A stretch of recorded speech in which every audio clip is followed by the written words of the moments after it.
There's been a discussion. I've talked to Wooten before, and he wanted to push a thing called Grimclop because that was a thing. I don't want to know what fics get read for that. I know, and I was. He just already like, no. did the one about the spider. But spooters.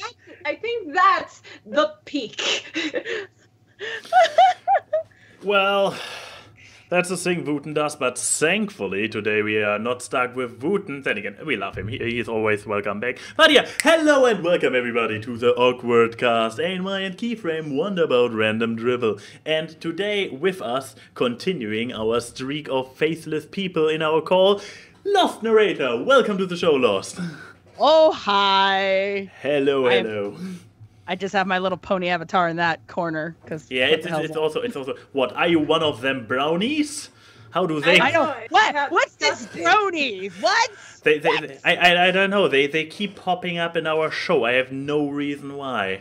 Keyframe needs to do better screening of guests, I guess. I know. I keep accidentally finding these pony people, and I don't know how I know them. Seriously, those. Do I cover everything up? Yeah. Okay. Those pony people, seriously, yeah, I would never. I cannot tolerate this kind of behavior. I like how my head conveniently covers up actually the other pony poster I have. But yeah, hello, welcome to the show, Lost. Great having you, but for those out there who have no clue who you are, who are you, what do you do, and why should people care? I am a narrator, actually. I do fanfic readings on my YouTube channel, along with voicing Rainbow Dash and Applejack and a lot of other people's productions. I'm known for my bloopers, my horror content specifically, and I kill ponies. That's what I do. That's pretty much what I am known for, killing ponies and being very good at it. So Sounds appropriate.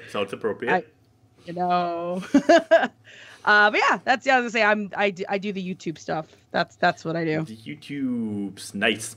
So yeah, but what's for the people wondering what's going on in the life of the TheLostNarrator in recent history?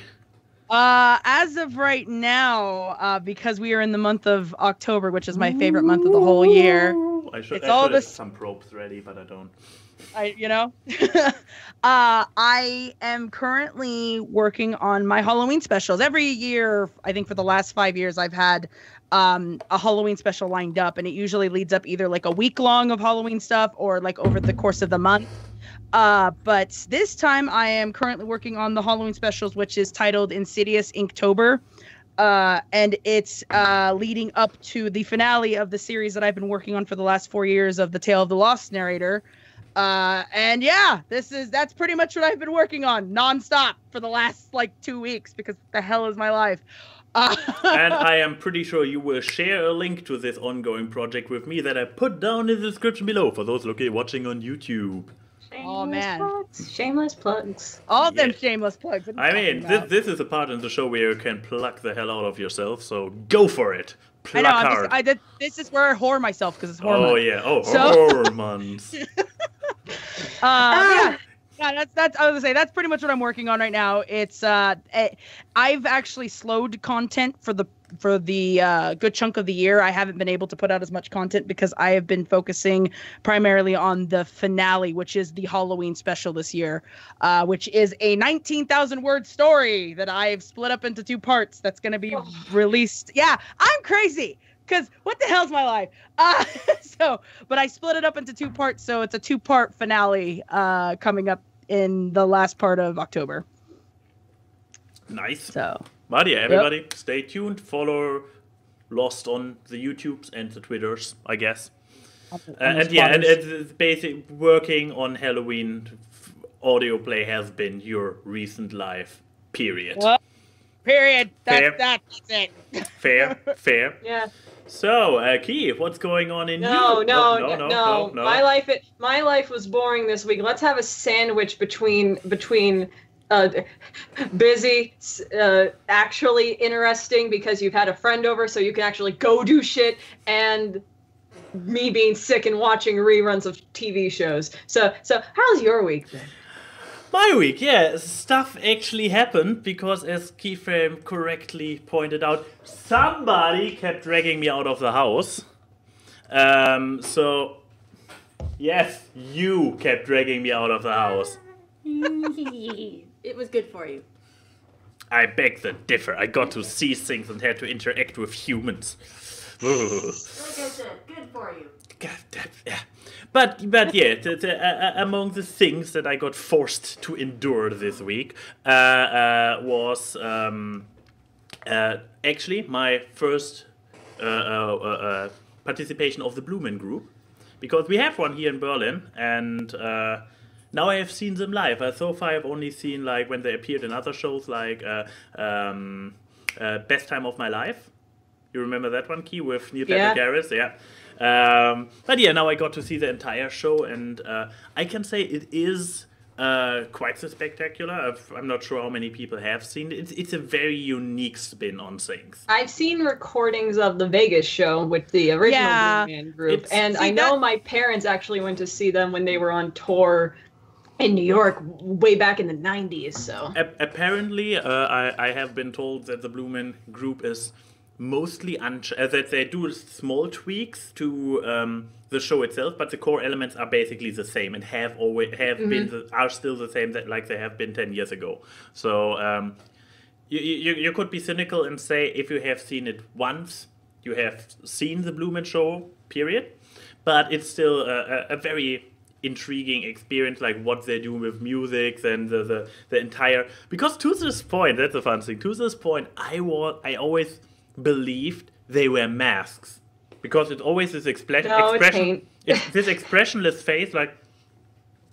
But they eat on stage, so I'm like, wait a second, this stone face, this is real. They really are like stone faced the entire time, and they are not wearing a mask. They have a little bit of a thing on their head, which make their ears all obscured and shit. And they have, I mean, they're obviously musical, because they can do musical stuff and do a lot of stuff in rhythm, but they are also, when it comes to athletic skills, quite talented. So that's a thing. All that talent. Yeah. I was gonna say, I've always wanted to see the Vegas show, because I live in Utah, and I always have to drive through Vegas to get to California to visit family, and I always see it when I drive, and I'm like, I want to see that show. I should just stop and see it, because why not? But whatever. I would also recommend it. It's an interesting thing. I mean, at least as a bucket list thing. It's quite intriguing to really be there in theater and and see how they do it live, and they run a lot out into the audience, so that's fun stuff. And some of the tricks are probably more impressive to see in real life than in a recording. Something to put down for people to check out at some point. Then another thing was AWKWARDCast, which is actually here in Berlin, a thing that I had seen signs for this before, but this year was the first time I was there. It's a smaller version of what's it called? Those medieval fests. A Ren Fair. Yeah, a Renaissance fair. So it's a tiny Renaissance fair. There's no jousting or anything, but with more or less authentic costumes, with a stage where they play pseudo medieval music. A guy who sold like meat in every flavor you can imagine. Very cuisine that was also more medieval based, like coming out of a stone oven or from a grill and stuff like this. So that was a fun thing. The festival itself was a bit too small to be completely day filling, but the good thing, I guess, is that it is in a citadel. Citadel Spandau is the place called, and it's basically a real old castle, a small one. And in the separate wings of the castle, they have museum exhibits. So we could also just take a turn throughout the museums, and therefore, got quite a time squeezed out of it. Sorry, I like Dork Princess in the chat being like, just in time, and by that I mean 32 minutes late. What? We are not 32. We are not 32 minutes. The stream itself okay, is 32, but fair, still, fair. I like the Just in Dork time. Princess. That was your chat shout out in the actual podcast. That happens very rarely. Oh yeah, and, So oh yeah, and they have a fucking giant head of Lenin. the Peace Lenin or the Leader Lenin? The leader, like the. Oh, then it's less exciting. I was gonna say that there is a difference. But it's a giant head, so like. Like, how big are we talking? Like, If the head is on the side, but if it would be upright, the head would probably as tall as me, maybe slightly smaller. so it's from a statue or something. I hope if this dude had this kind of a head, I mean he had a big head, I have been told, but I would expect it to be smaller and less made out of stone. But that's the thing. Yeah, and then another thing that I don't have enough to say about for media, and I have something else I have a lot to say about for media. I'm guessing it's a certain movie. Nope. Really? Oh, wait. No. What I'm now going to reveal is I saw Venom today. That's what I was talking about. No, but yeah, I have something else for media to talk a lot about. No, I actually got to see Venom today, and yeah, I guess I put the majority of my opinion in my tweet about it. So follow me on Twitter if you already don't already.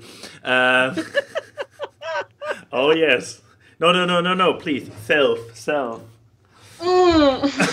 Well, there goes the water. Anyway. It is on the ground. Oh boy. Good job there. This is not helping people think that I throw up everywhere. Okay. Lovely I have a story about that. Lovely image. Continuing with something else gross and wobbly. In this case, Venom, exactly. So yeah, the movie itself, not high-end cinema, mostly popcorn. Probably, I have no idea from what I assume is the original. I'm not too familiar with the original Venom lore, but from what I saw in the movie was a little bit like, I assume they're kind of butchering the original Venom mythos, but I enjoy it, so fuck it. They're picking and choosing parts. It's yeah, I'm not sure. Okay. As someone who Or no, go on. No, you go first. You're the guest.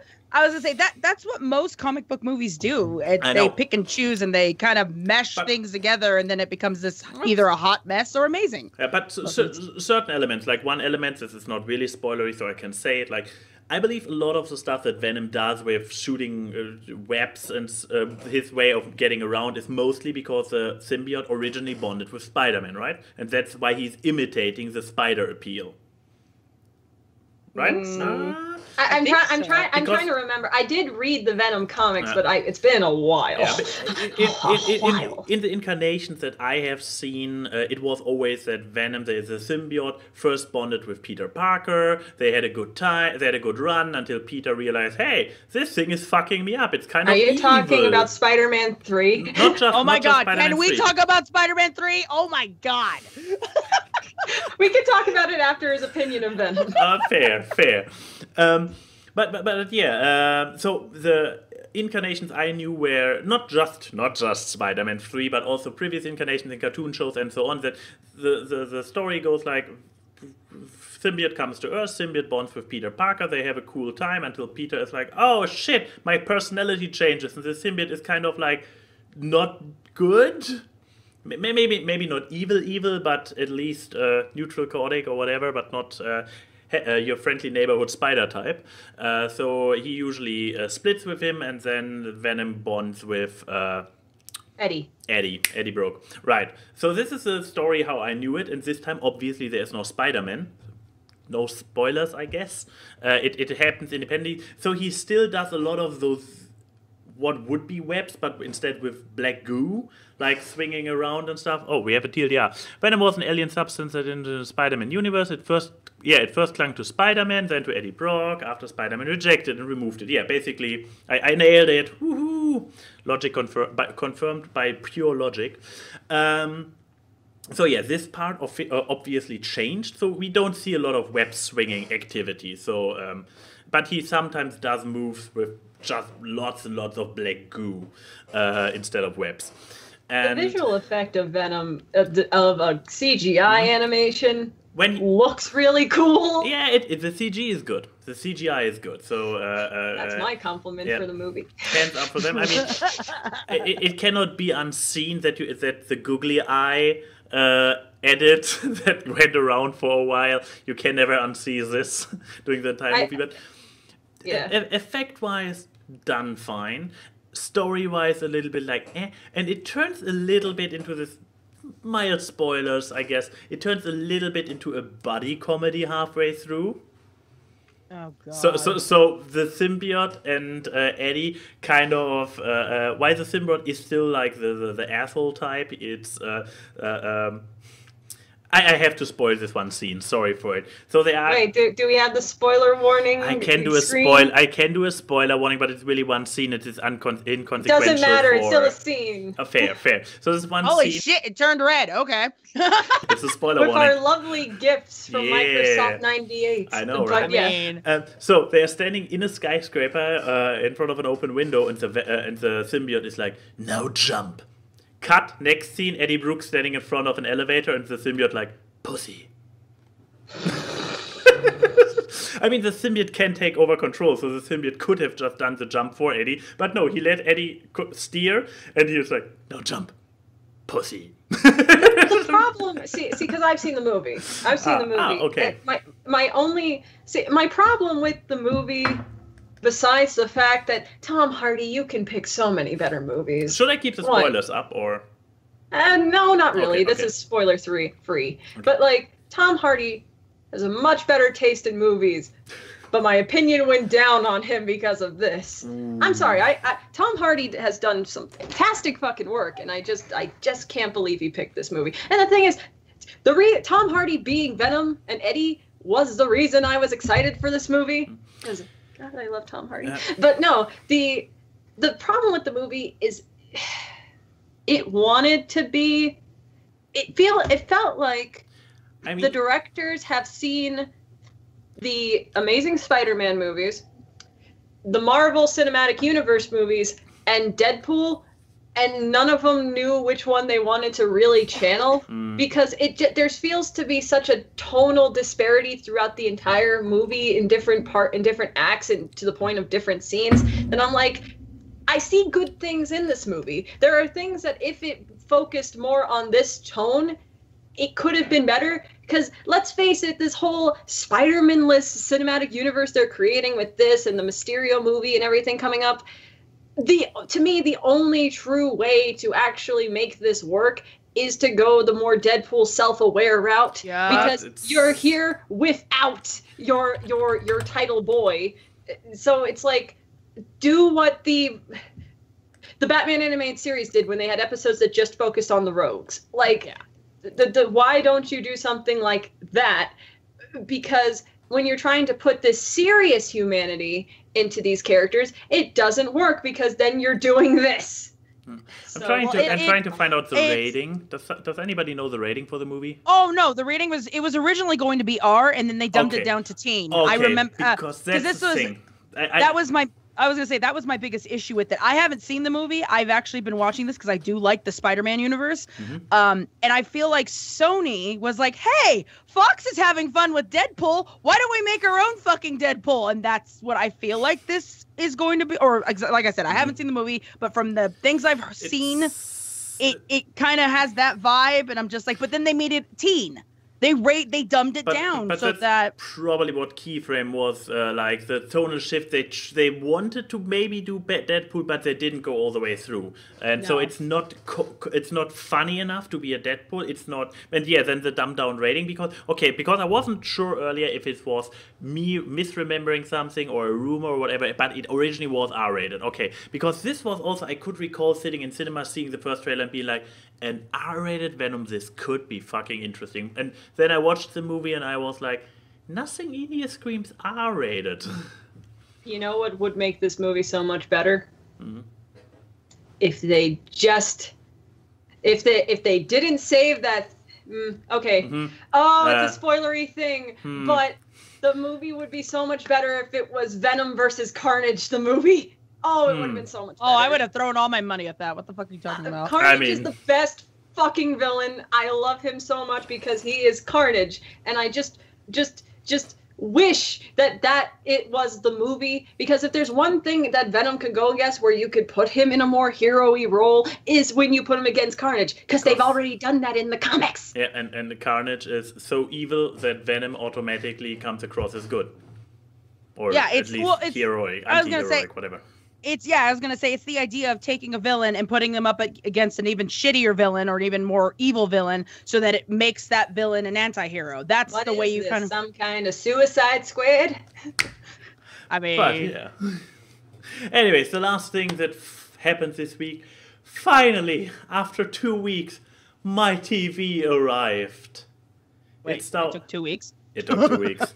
I ordered it originally Friday 2 weeks ago. I got it Monday, the following Monday, and it was like, yeah, that's how it's good, supposed to be. But then I unpacked and I set it up and everything, and I was like, yeah, those wave in a water effect in the top right corner of the screen, this is not meant to be, especially since it's there through anything I watch. So I basically contacted support the same evening and arranged a replacement.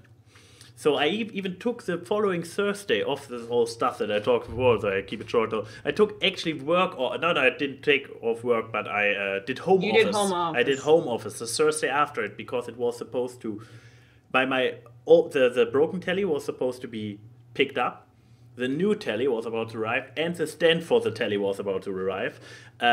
Two out of those three things happened.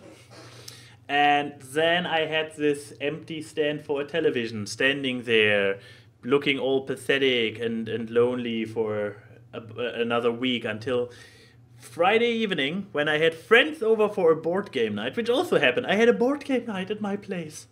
It's like the first, this is literally the first one, like the one we had, Keyframe, like how many years ago? 1.5? Yeah, a year ago.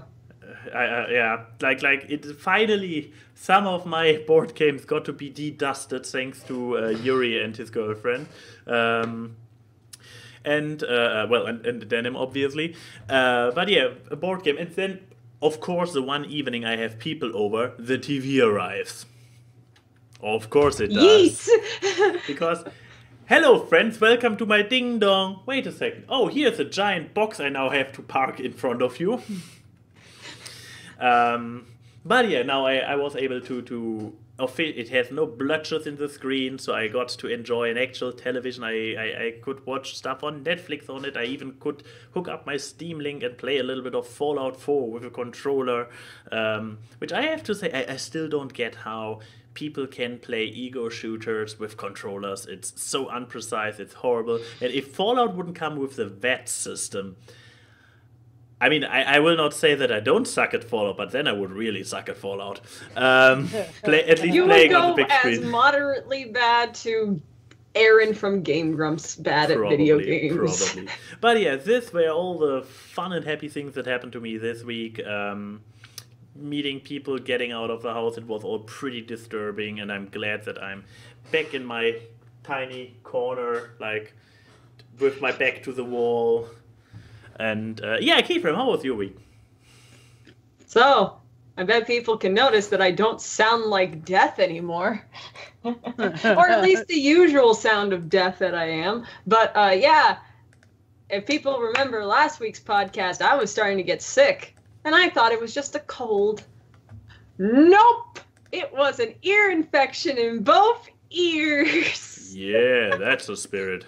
I was like, winner, chicken dinner. Oh, yeah. Basically what happened was my lymph nodes, so these nice glandular things right on your throat, they were so swollen that you can actually see them puff out of my neck. Oh, and hell I have a very spindly little neck, very good to ring around already. So, like, yeah, those were noticeable. And it basically just closed everything off in my ears. So when I got up, I felt like I was falling all the time. And I threw up everywhere. You should have taken little screws, taped them on top of it, and be like, yeah, this is not bumps from sickness in my throat. This is my Frankenstein's monster costume. I'm getting really into spoopy month. I'm a plague carrier. There we go. See, But see. no, it was just bad. Like I couldn't hold down food, and it was simply because I have science lesson. We have liquid in our ears that give us our orientation of balance. So if those are clogged up, that's why if you have an ear infection, you feel off balance. You literally don't have your sense of balance anymore. So I didn't have any. To the point that I couldn't lie down, sit up, or stand up for more than 20 minutes at a time or something without starting to feel blech. Like, we were playing Heroes of the Storm because I had no energy to do anything else. And we were just sitting there, and then it was like, yeah, I believe at some point I heard something, yes. And then it was just like, oh, I threw up on the floor.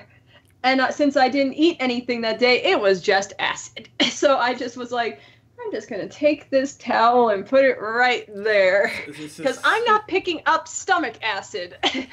We're going to pretend that didn't fucking happen. That's Look at this. Look at it this way. What? You turned into Pinky from Hero Academia. Your quirk, acid. Oh, yeah, totally. But I was just kind of like, yeah, towel over that. I just want to keep playing. I want to have fun. But so my week was mostly, I would be at the computer for a little bit, but mostly I would be in bed because all my friends were like, Chrissy, you got to get better. Actually take care of yourself. Fine.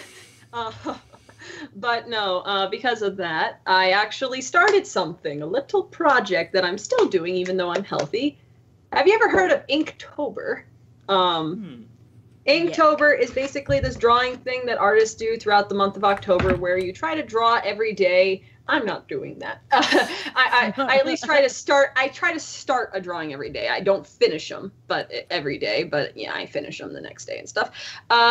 And, you know, some people have prompts, like there's the official Inktober prompt thing. There's stuff like Goretober, Kinktober, whatever. If you want to know what Kinktober is, just go on Tumblr. But my Inktober was basically, I want an excuse to draw my characters, so I am doing Abby and Theotober. So all my drawings are of my Abby and Theo characters, which is a series I've been developing, so I have an excuse to draw them.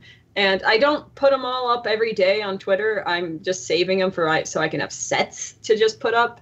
But I'm going to show them to the people in the podcast because I like you guys decently enough. So of course the first one was of Abby. Why not? It's because she's cute, and if my friends know me, they know that if I'm doodling something, it's usually her. And I see you went for her pretending to be Mysterion from South Park. Because because her tail forms the Mysterion question mark over her head. Oh my god, it does! I didn't notice that. See, I was thinking the Riddler. That's actually what I was thinking. Oh, also. But I'm not going to show the second picture yet. I'm just going to. No, I want to save it for the grand finale because it's my favorite picture I've done. Okay, fair. I take the boost back. Then the other one was because I put up a little thing being like, if people could give me ideas of stuff to draw, it would be great because sometimes I'm not creative. And Katrina Hood, our good friend Katrina, actually gave me a prompt of switching the roles. So Abby's the human and Theo is the ghost, which was a lot of fun. So actually, this is the first canonic design of if Abby was humanized. Which is to give a little. This is me making my week long because I actually get to talk about this stuff. I feel like in Robin Hood's Mel Brooke, he is black. Or in this case, she is black. What ethnicity did you imagine her as? I don't know, since you already told me ages ago that she is actually black. Black, so actually, according to people, because of the drawing, they think she's Indian. But I mean, actually, she looks Indian. She's some type of brown. If she was humanized, she'd be some type of brown. They'll just say this is not what she looked like when she was alive. This is if the ghost became human. So, little thing right there. But I see you're already working on what if episodes. Yeah. No, the thing is, the specific character design stuff I do for this show is that the ghosts have weirder proportions than the humans. So Abby's eyes, like in the first picture, take up half of her head, and that's not just me making her kawaii. Her eyes actually take up half of her head. She has big eyes, she has a super long neck, and she generally does not have normal proportions to human. She has the big puff of hair instead of the actual hair that she has here, which that was fun to try to imagine. How do I turn that into real? So that was basically the thing, and also giving her ears because she does not have ears. She doesn't have ears in her hair. Like, everything's covered by hair, so why would she form ears in the first place? She wouldn't form of her own volition. Which is why the Theo design, I actually had to give him giant eyes and make him even long and spindly, which was to give him like these long Slenderman arms and stuff, and the flowy hair, because I was just like, how do I turn him into that? And the basic consensus was, when Theo dies, he just chills the fuck out, because he just looks super... When I draw him, he's actually has not angles. He's actually curvy, and I'm like, oh, neat. But that was that. And then this one is... I like it, but I'm going to probably do another one of her, is Abby as a witch. As a little witch girl. And I love that design. I really wanted to draw her with putting on clothes, because her clothes are always part of her body. So it was nice to actually draw her with not light green outlines and her looking like a person. So the next drawing will be Theo in a Halloween costume, but I could not pick one. I could not pick one, and the person I asked for a second opinion didn't respond to me. What about a Volt suit? A wolf suit? Like a fur suit? No, a Volt suit. Like a Volt overall, like in Fallout. I told you what happened if you suggested that. I'm not going to repeat the words I said because we are on a public show, but yeah. But now, my favorite picture. Now, if people follow me on Twitter and stuff, when I draw Theo, and this includes the person who voices him down there, I draw Theo with a resting bitch face 90% of the time. He always looks tired. He always looks tired, or he has this, or he's only like smiling halfway. So people were like, why don't you draw him more happy? I now have a reason now to never draw Theo super happy. I have it as a canon thing. Theo has a massive sweet tooth, so he's saying just one more. I really just want an excuse to use my markers to just color something crazy, and I was gonna say your coloring technique is really good, actually. Yeah, I'm very happy with this. Though, if you notice in all my drawings, I don't own a lot of markers because every drawing is basically blue, green, a little bit of yellow or brown. But like, I just love this face. This is why Theo doesn't smile. Look, that smile is terrifying. This is actually Golden Fox's least favorite picture because he says it's so off-putting to see this character smile. It might be this particular smile you gave him, but this is just a hunch. Maybe, but when you draw, it's like drawing Mandy from Billy and Mandy with a smile. It's weird, but so I've been doing that, and hopefully by the end of October, this book will be filled with drawings of these two cuties. Probably there will be ship art at some point of it because I am trash. But like, besides that, I've been just watching stuff. So my week is basically comprised of medias. But medias I've talked about before. For one thing, I've been watching more Craig of the Creek. I love this show so damn much. It's so good. I talked about it when it first came out. But by now they've had over 20-some episodes, and I still say people should watch it. It's such a down-to-earth show in that, like, it's not like Steven. It's not like somewhat down-to-earth, but there's mystical stuff. No, it is kids in a creek. And I guess the best show I could compare it to is Recess, in that, you know, essentially the kids are doing one big LARPing session every episode. The creek is a little city to them, and it's so cute. And when you think that there's something supernatural or something like that, it actually is just cleverly covered up actual real life things. So you have these two people, they think they're witches, but they're actually goths that just really like tarot card readings. They think there's a girl from, this is my favorite episode. They think there's a girl from another dimension who keeps sending Craig little letters that are in the creek. But how she talks about things and that it's like, oh, no one's ever in the creek. These things happen in the morning. She has allergies. No, she's homeschooled. So she goes to the creek when everyone else is at school. But their automatic assumption, because they're kids, is that, oh, she's from another dimension. It's so cute. It's so damn cute. And somewhat real. Like, there's just so many good moments of, like, the parents interacting with the kids and wanting to be more involved in the kids' lives. But they're not stickler parents. They're open-minded, being like, oh, they love playing pretend in the creek. That's good for them. They're socializing and all that stuff. Or like Craig's grandparents, like his grandmother is actually this councilwoman who used to be in the civil rights movement. And they have a surprisingly real moment where they're looking at the pictures back when she was younger at one of the protests, being like, yeah, we used to fight a lot back then. The fight's still far from over. And I'm like, I didn't expect this show to get real. Thank you.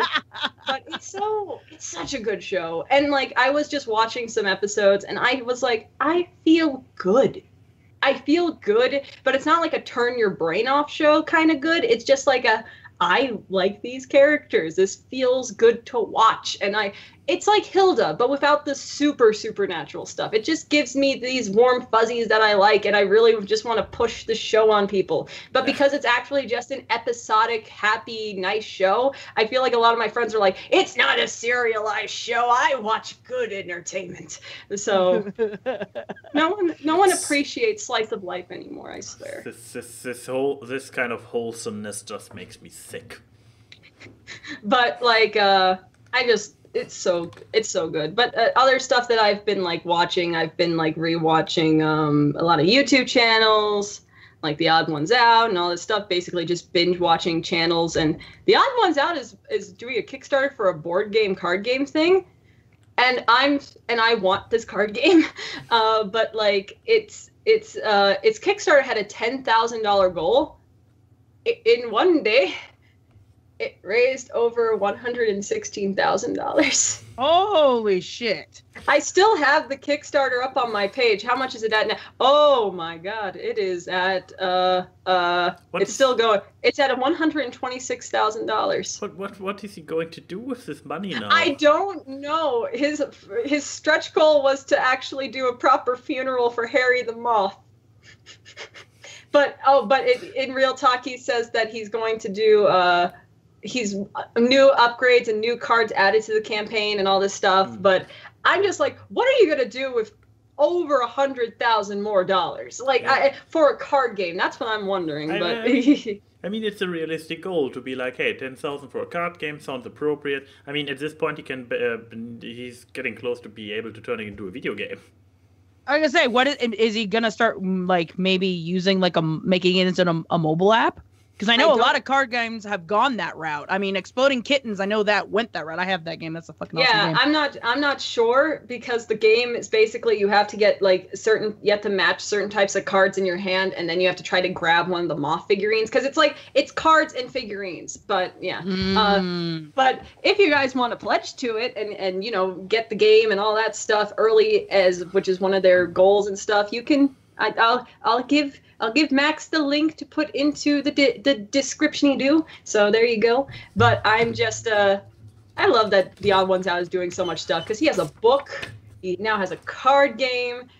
This man with this little marshmallow thing is making something great. But yeah, my week has mostly been me being sick. And then the other day, I just woke up and I went like, and my ears just opened, and I was like, the world. It's like that. It's that hallelujah music that just kicked on immediately the second your ears clear up. It was great. And then I was like, oh, that actually hurt really badly. But I can feel again. So now I can actually hear through both my ears. And the only thing now is just slight headaches and stuff. But I'm happy. And then I got a call from that facility, and they were able to reschedule my appointment to be this Thursday and not in November, which makes me even happier, because, oh my God, I was angry. So Yeah, that was good. I'm talking about the good parts. My depressing start ended with a happy end for once.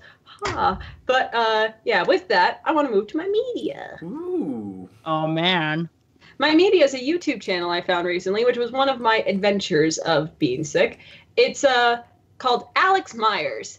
And this guy does video essays and reviews of TV shows, and not like the cartoons like us intellectuals. No, like stuff like Insatiable, Glee, all this stuff. I put Insatiable as my example of his stuff. And when he does his reviews, he has these little animations with them, and I love it. It adds a nice flair to it. But he also is just very well spoken, and when he talks about like how something doesn't make sense, or it points out, yeah, the show has an appeal to some people and all this, he's just really smart in how he talks, and it feels good to have a guy who's charismatic and funny but also knows what he's talking about. That really should not be a dying breed. Also, I'm watching the little chibi faces, and the one where he puckers his cheeks is like the best fucking one, the duck lips face. Oh yeah, I just love how animated it is. Like, he really puts a lot of effort into this work, and he probably puts more effort into this work than the subject matters he's talking about. Oh, Burn. But yeah, my initial impression was like, hey, he looks like the Odd Ones Out Light because he's a white cartoony avatar, but he does actually more actual animation than Odd Ones Out. Oh yeah, he does, and also his dog is cute. Like, he has this little cocker spaniel dog that you'll just see. He'll just put random sprites where he's sitting at his computer and the dog is just inexplicably on his lap and stuff, and it's just great. You know, a YouTuber is good when their dog is cute. But yeah, that's my judge of character. You think I like Markiplier because he's a decent person? No, his dog is adorable. He is a cute golden. Chica is a good dog. But yeah, I really recommend this channel. He does stuff that's not animation, like the video essays, which you'll see when he doesn't have the little character sprite on it. Like, he did one for 500 Days of Summer that's actually pretty good. But if I would recommend anything from him, it would be his newest Insatiable one, and his 6-part series on why Riverdale is a mess of a show. Because it is. Come at me, Tumblr. Riverdale is not a good show. Oh man, you've now invited the fucking Tumblrites to descend upon you. Come for me, bitch! But no. Oh yeah, Riverdale is a mess. 8 episodes even. Oh my god. But yeah, so Riverdale, if you don't know what Riverdale is, it's basically, let's make Archie edgy. Let's make Archie edgy. That is what it is. Like, they turn Veronica's dad into a mob boss, and they send like a character named Cheryl to a nunnery because and like there's so many parents in the town that basically want to turn everything into like a white collar crime thing, and they shoot Archie's dad, and it doesn't make sense. And I think Archie has an affair with Miss Grundy, the old teacher. Like, this show is weird. So it's literally Archie. It's not just like the concept of Archie. No, it's literally Archie. So you have Archie, Jughead, Betty, Veronica, and Reggie. And it's like... Now it actually sounds awesome in its own trashy way. Oh, it is. And then Jughead's played by one of the twins from Sweet Life of Zack and Cody. So if you're like me, who was a little kid not a little kid, but when I knew of their existence, and then seeing the Disney Channel star be like, I don't know if you know this, but I'm weird. Do you ever see me without this hat? I'm like, I feel uncomfortable. Like, this show makes me feel so uncomfortable. It's such not. It sounds like such a horrible train wreck, and I kind of want to watch it just for that. Oh yeah, it's perfect like riff watching material because it's just wrong. But yeah, I would say watch Alex Myers' review of it to be like this to get a taste, because he is knowledgeable that these things do have appeal, and he doesn't be like, oh, I don't like it, so you shouldn't like it, fuck off. You're like, no. You know what? That's what I put in the description. Screw the Insatiable review. I put the Riverdale is a mess trilogy in there. Yeah, so Octology. God damn it. But yeah, so that was my media. Go watch Alex Myers. It's always good to broaden your horizons of content because I usually watch animation review channels. So this is actually a little bit different for me because I do watch live action stuff. I'm not a complete cartoon child, but it's like, you know, when you give me the choice. But this guy is good, and I really would like people to not view him as the odd ones out light simply because he picked a simplistic style, because he puts so much effort into his stuff, and he's a one-man team, and I like it, and he's good, and I really should try to get him on the show. But he lives in Japan. The time zone would be awful. Oof, yeah, I mean, here's the reason. Here's the reason why, for example, we haven't had Cloud Cuckoo Country on yet. The time zones. It's horrible, and Cloud Cuckoo Country lives in Australia, so probably plus minus one time zone the same as Japan. Yeah, but Riverdale is garbage, and here's why. Ooh, I sense that shade. Oh, but yeah, that shade. Oh, let's make a 2-hour video about why I don't like something.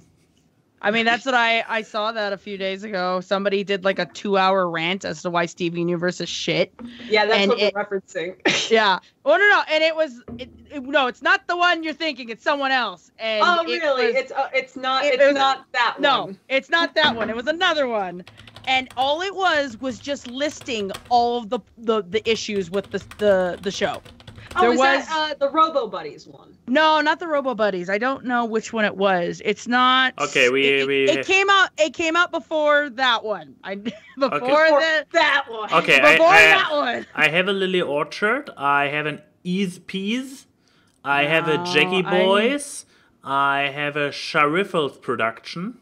Let me see. I could probably go through my history real quick because I know I saw it. It was like I sat through like a good 30 minutes of it just because I was like, okay, you know what? Let's see. I like hearing people's critiques. All he did was go through and just basically say, this happened, this wasn't continuity. This happened, this wasn't continuity. This happened, and I'm just like, are you not giving me any kind of fucking substance? And I was just like, you know what? I get being critical of shows, you know, I totally understand that, but then you also have to get to a point with the show where you're just like, I just like it. Yeah, you know what? It's not perfect. There are problems. I get it, but I like it. So who the fuck cares? Like the one that's like continuity. It's like, well, what continuity problems really are there in Steven? Just saying, like, I don't know, but still, it's the point of. Yeah, be critical of shows. I mean, people could probably hear me. Oh, that was the other thing from my week. I saw the OKKO Ghoul School special. I didn't like it. I didn't know. That feel. No, it's just a thing of, I like OKKO. This is my submedia. I like OKKO. It's not a bad show. And when they want to be good, they're really good. But, like, sometimes they're too fan servicey because the show basically is like, we can cross over with anything, and sometimes it works. Their Captain Planet episode was funny as hell, but then they did one recently where they got the girls from Scooby-Doo in the Ghoul School, and they did put effort in it by getting like half the voice actors back, and it's like, huh, cool. But one, the characters don't look good in the OKKO style at all. And two, they even stated in the episode, it's the same plot line from another episode, and I'm just like, just because you say you're doing it doesn't make it okay to do it. Oof. This is a 2-hour video. Somebody was committed to their Elia the Aura Man, obviously, down in the description. It was the quality production was very well put together. Like, don't get me wrong. Like, that was he split it up into parts, and like, it was, the overall video was very well done. But I was just sitting there like, I could watch 4 hours of 4 episodes of Steven Universe in this time. So I stopped. I think I only got about 30 minutes in, and there's a comment in the comment section that has the timestamps. He didn't put the timestamps in the description, so I had to go find it. But I love it when they don't do that. I don't like when they do that. Like, and you know what? Certain media shouldn't have the timestamps. Like, if it's like a radio player or something like that, obviously you're not going to have the timestamps for that. But there we go. Yeah, but those are all the timestamps. like I said, it was very well put together in the sense of production wise. Like you can tell he really put his heart and soul into that. But it was just the argument seemed very. It was just a list, and I don't like when people just give lists of that kind of stuff. Like I want some kind of substance, like maybe a little bit of analysis. And then he went on a tangent about how, I guess, well, spoilers. If you haven't seen Steven Universe, the part where Ruby and Sapphire are getting married, and Ruby's in the dress and Sapphire's in the tux, and apparently that was a big like he brought it up as one of the issues of the story, and I was just like, okay. I mean, like I understand like Ruby's the quote unquote boy or the masculine one. Yeah, butch. She's the butch, but I don't know. I just enjoy shit. Like that's why I just like I can't, because I used to do reviews. I did reviews a really long time ago. I used to do like game reviews and stuff like that. I don't do that stuff anymore because I got to a point where I couldn't enjoy the media anymore because I was being too critical. So I'm just like, I have to admit I know this feeling by now. Yeah. She looked so cute in that dress too. She was so adorable. I heard that the reason why they put Ruby in the dress was that it was the fuck you to the censorship that was going on overseas, because everybody because Ruby's the guy when they do the dub overs, they make Ruby a male VA. And if I was mistaken, they put her in the dress for that reason alone, as the fuck you to the censorships. It's a perfect fuck you. That is a perfect fuck you. But yeah, that was my media. So who wants to go next? Lost. You're already on a roll here. So. I'm on a roll, so why not? So I have the Shane Dawson Mind of Jake Paul. So little fun fact: Shane Dawson is actually one of my favorite YouTubers. Him and Philip DeFranco are up there when I think of YouTubers that I have. What is it that when I was starting off with YouTube a long time ago before Lost Narrator, I wanted to be like them, and it was, you kind of aspired to be them. But Shane has gone through years of like, the skits, and then he did kind of the weird, let's try random foods and do random bullshit, and now he's doing a docu-series on different YouTubers. I know he did one on Graveyard Girl, he did one on Jeffree Star, which was fucking amazing. But this series, oh, Shane, baby. Oh, honey. Baby boy, honey, sweet child. I think my only issue was that one of my biggest issues was that he was critiquing the idea of like how music is like to intensify, because he critiqued Logan Paul for that in his segment about the awareness of suicide, where he had a big loud piano music to try and inspire the right moods, and then literally in that same scene where he's talking to the therapist, you have this creepy music when he's talking about psychopaths, and there's like the stings of the clips from horror movies and stuff. Yeah, and I was just like, I'm like, shade, baby, come on now, don't be throwing that shade if you're doing the same fucking thing. Yeah, like the thing is that Shane's really good at editing things to be creepy, like because he edits his own stuff. He's good. There's a reason that he wants to do horror movies, but because he's good at editing stuff like that. But when you're doing a documentary that has basically 3 dedicated parts about mental health, not even about the mental health of Jake. Because, fun fact, we're almost 5 parts in, and Jake hasn't appeared yet. I know! Well, Jake's appearing in the 5th part. He's coming up. Yeah. He's coming up. He's there. He's coming. But with this lead up, it's a lot of talking about the sociopathy and the mental health and stuff. And it's good to have the conversation be open to a wider thing. But, oh man, him nor the therapist in part 2 worded it well.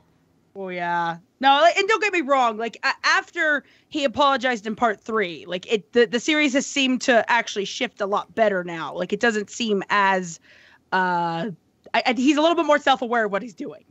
But I just I don't know. And I understand that he's building this up too, because in order to understand the mind of somebody, you kind of have to look at the external factors. I totally get that. That makes sense. But this is a slow burn. we are 5 parts in and we're finally getting the Jake. And I'm just like, oh, honey. Yeah, the only thing not the only thing, but one of the parts of the series, and I'm like, hey, this is actually interesting to come out of all of it, was he talked to Logan, not directly, but through DMs, because Logan was like, I think you're giving out the wrong idea about sociopathy and stuff. And had Logan Paul admit that he's not a sociopath, but he has sociopathic tendencies, and he's on the sociopathy spectrum, which I didn't even know was a thing. I was like, okay, that's a thing now. I'm just like, that explains so much. And they brought up the good point in the question is like, why didn't he just admit that he had that problem beforehand? That would have explained so much with January. And I'm like, good point.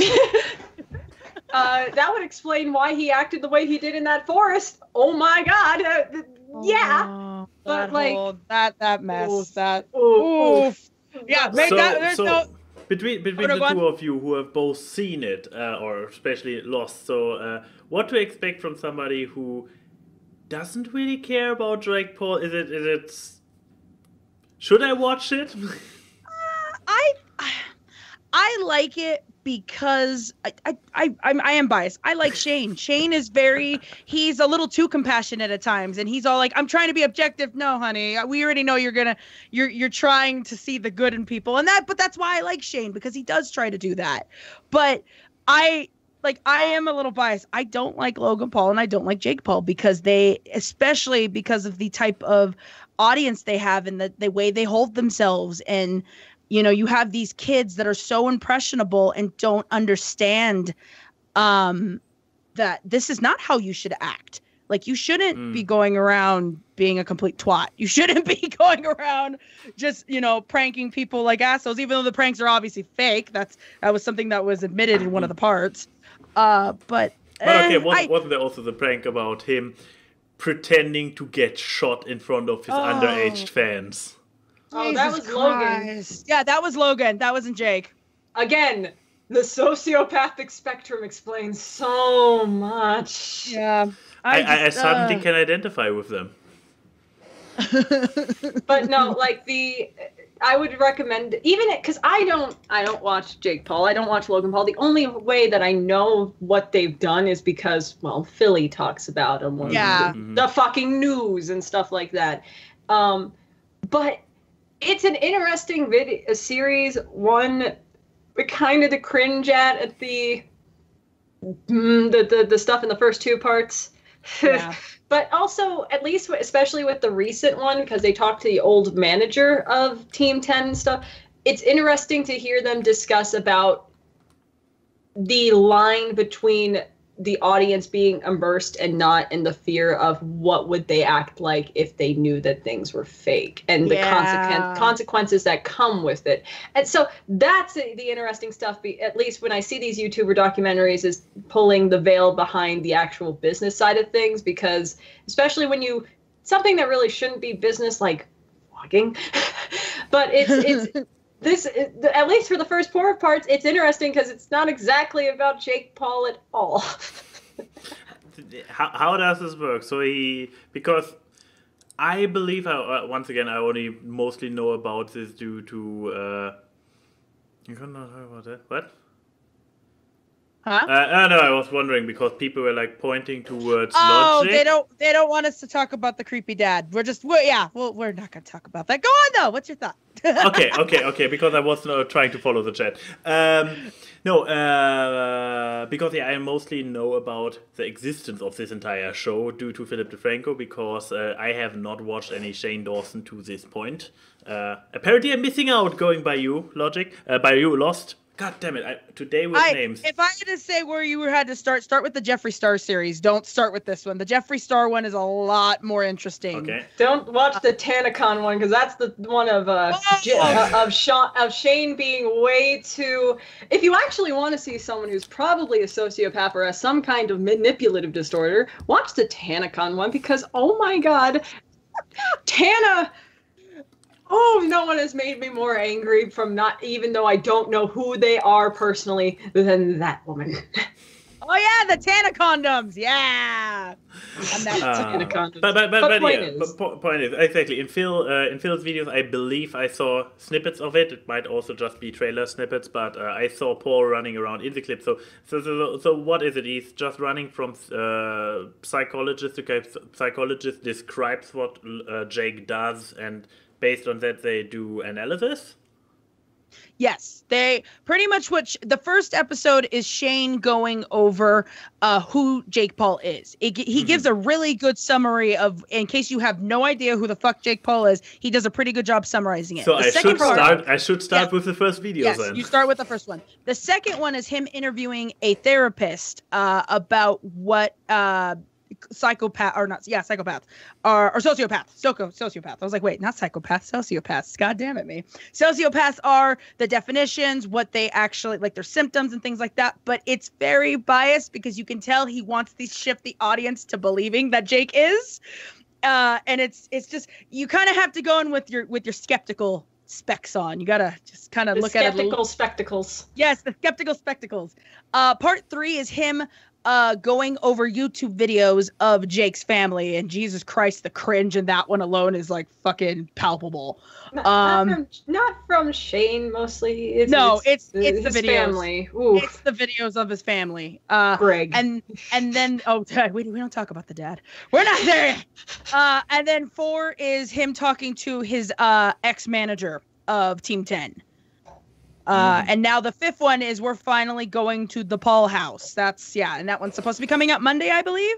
Monday. I will give Shane this as a token of respect. He's delayed a lot of the episodes to fix things because he actually listened to the audience and he's like, oh, I did a bad.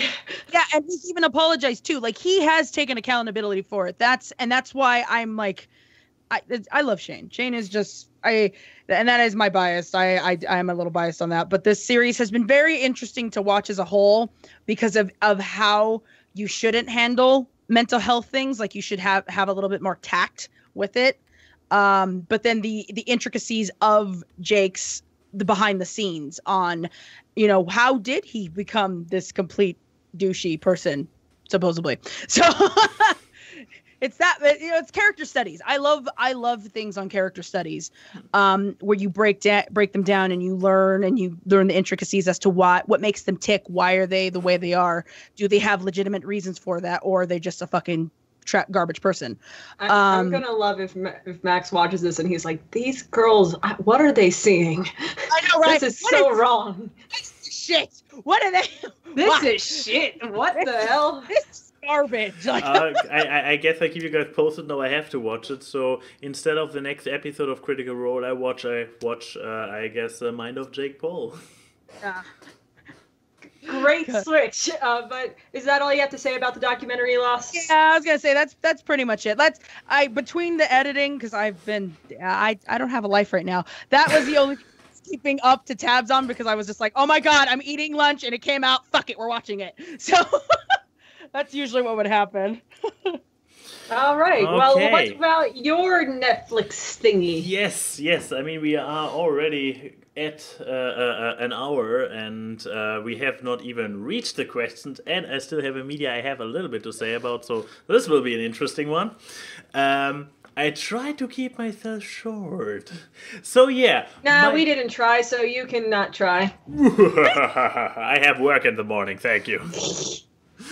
But yeah, and we have lots of questions, by the way. I mean, even if you... Thanks, Lost. Yeah. Making people inquisitive. Yeah, I mean... I know, my God. Even if we dial it down or on the pony questions, we still have quite a few. So yeah, my media. So media, I had careful. What is it? Not cautiously. Cautious optimism for. Mostly because I heard that the creators of one fantastic piece of art have been involved in it, was Netflix new show The Dragon Prince. So, so one thing that, to anybody who watched the trailer, the one which is a little bit of a red flag to begin is that it's computer CGI, which is something to get used to, and at times it's so weird. You have fight scenes which are beautiful, fluent, beautiful movements, absolutely amazing to watch. And then you have scenes where characters just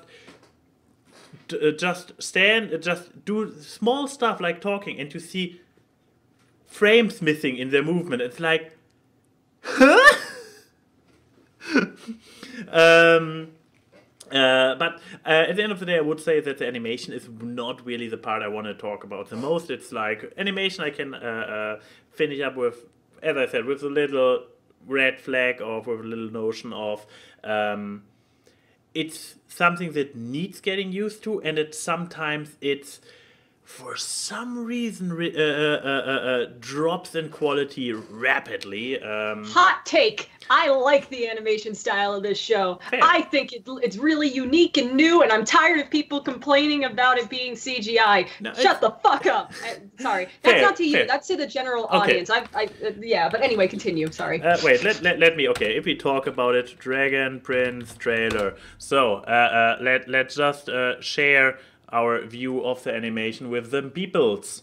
So you see it especially in this one. As frontals looks here, you see the CGI a bit more, and once again the main problem really starts when they, for some reasons, clip out on small animations often enough, which is weird. You have those intricate fights with multiple people on shot and everything. You see the frame like tuck tuck tuck.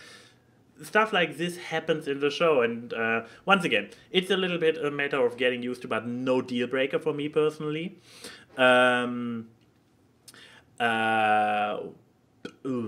Now I'm getting distracted. But you said that you have your issues. I have issues with it. So the thing is, it's from the creators of Avatar: The Last Airbender, which I will to this day say is probably one of the best shows ever created.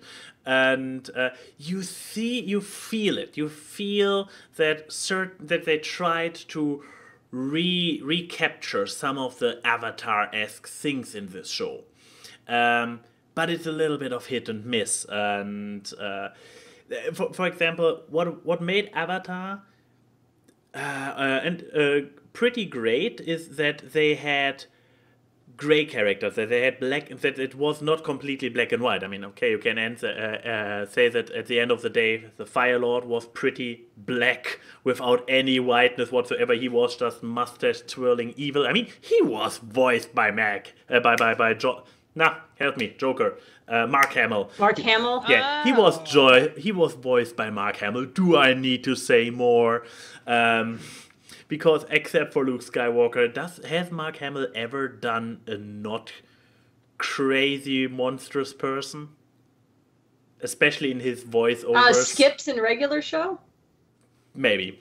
But yeah, so except for Firelord Ozai, who turns out to just be megalomaniac evil supervillain, everybody, including even Princess Azula, have some certain depths to it, have some multiple layers, and they try to go for the non-ambiguous characters here, the characters who can be like, yeah, those are more evil and those are more good, but at the end of the day, they fail horribly in this show.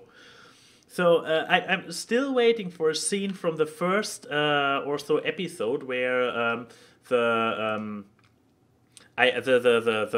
I guess evil guy.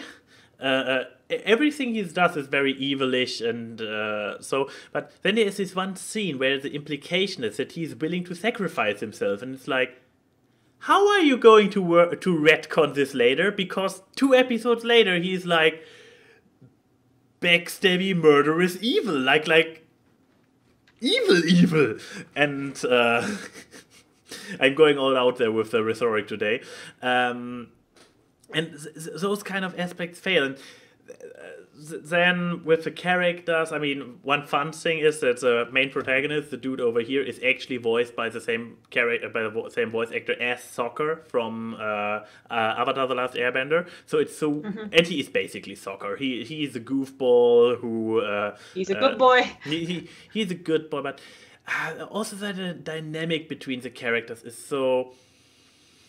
I mean, I guess I can talk a little bit about the first episodes.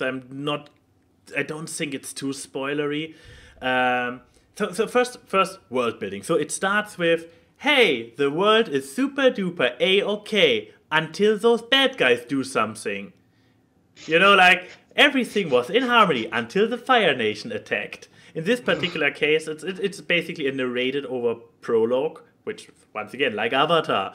And there is I even saw it in the trailer earlier, like, here, you have, like, everybody lives in harmony, but then, where is it? I thought, what? The jumps are too big, damn it. But then humans discover dark magic, and they basically consume magical creatures and turn them into magic. So this is actually pretty messed up. And then it's like, okay, that's why all the magical people came there and kind of split the entire world into half. So they literally show, there was a dude, damn it, I was too slow. And they split the world. The giant continent has literally a line drawn in the middle, and it's like, yeah, on the eastern side there's all the magic creatures, and on the western side is all the humans. Like, we draw a line, and then we have all humans over here, and all magic, including feral creatures and everything. All magic is on this other side. It's just this entire setup is already like hard to swallow, but okay, this is just the prologue, the setup, we can work with this, and then it continues with those elves coming over to basically assassinate the king, because war, and humans against everybody, because this is a new concept. And then we have this girl here, which is, as you can tell, one of the three protagonists, who is there as an assassin. And their elf assassin squad gets discovered by a random nobody guard, and she is like hunting him down, pinning him down with her knife, and is like, oh no, I cannot kill him. And therefore this is literally causes the entire plot, because the guard is able to warn the humans, which gives them time to prepare, and from there on out we have a lot of plot. And those kind of things, it gets better towards the last handful of episodes, but for the majority of it, it's like so clunky done.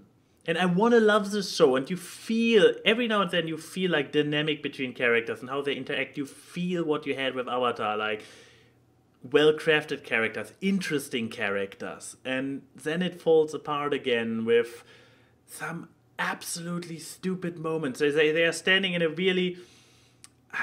this was this show, wasn't it? Where they're standing in a really, really shitty situation. Tiny spoiler, they're standing on a frozen lake. And one is like, I have to confess something. And I'm sitting there like, this is not the time for it. And one of the characters even is like, this is not the time for it. But they still having their heart-to-heart standing on a frozen lake while the ice is breaking under them. It's like, even the characters point out that this is stupid. Stop doing that. I reverse to a statement that I made when I was talking about the OKWARD School. Just because you point it out doesn't mean you can do it. But and this character down here, he is just later, once again, he turns a lot better. It's like the last third of the 10 episode season, whatever. It's actually the stuff comes together and feels more polished. But this character he doesn't act like a human, not at all. He is just a plot driven automaton. I don't know. He comes in. He not even for a child he reacts natural to anything around him. And it's like, oh, and he's so annoying and coarse of the most cringy humor. But he's so cute. No, he is not. He looks cute. Yeah. And he has, of course, a little, it's not visible here, this yellow toad, which is absolutely APA. It's sentient. Oh, is it the token animal thing? Yeah, it's a token animal thing. It's kind of sentient. But it's cool. I like the toad. The toad is actually pretty cool. It always looks like, and this is also its attitude, which is amazing. So you have this grumpy creature the entire time there with us. Pretty amazing. But yeah, it's you know where Avatar was able to be subtle about stuff. this show is like, here's a nice little sledgehammer. How about using that for a while? Like the picture of Jim Carrey with the sledgehammer, like, yeah. It's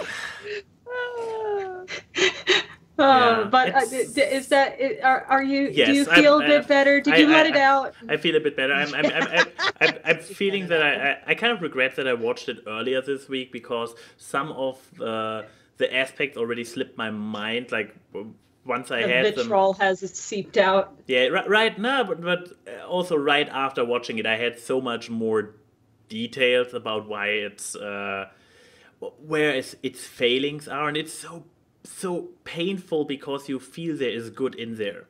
You feel that there's a potential for the greatness of Avatar, and so far I have not given it a thumb down or a thumb up on Netflix.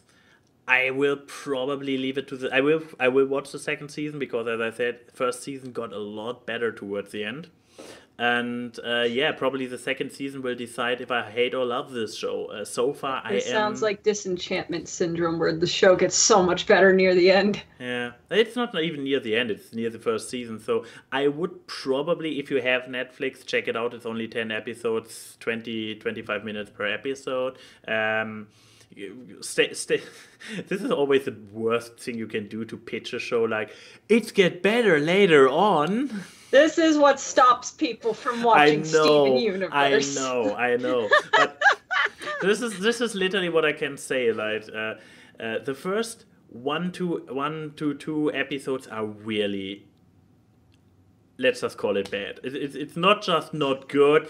It's so bad in its attempt to be subtle and grayish, and the characters are not really there yet where they need to be for the show to be good. And what is with these shows that are coming from people who are well versed in TV and make good shows? Because you could say whatever you want about The Simpsons now, but The Simpsons was originally a really good show. Oh no, first 10 seasons of it are good. After that, you tap out. I think it's a telling thing when you have to say the first 10 seasons of something to know what something is suffering from. But, you make Futurama and all this stuff, so good things. And then Disenchantment happens, which is mediocre, even though I like it. But, let's say the consensus for an average episode is mediocre. And then you have the Avatar people who are good. And then this. And you can even argue the Korra people that went on to make Voltron had kind of still the Korra problems that happened in Voltron. Yeah. Oh. But let's get to some questions. Yes. Which I have to go on Twitter and Discord this time. So I give you some time. I know the perfect first question. What? Let's see how long their sanity will last. They'll answer anything, both weird and forward, so long as the questions are always awkward. Question time. It's the Q&A. Oh, it's question time. It's the Q&A. It's question time. I hope... This is our only production value in the show. Lost is that song.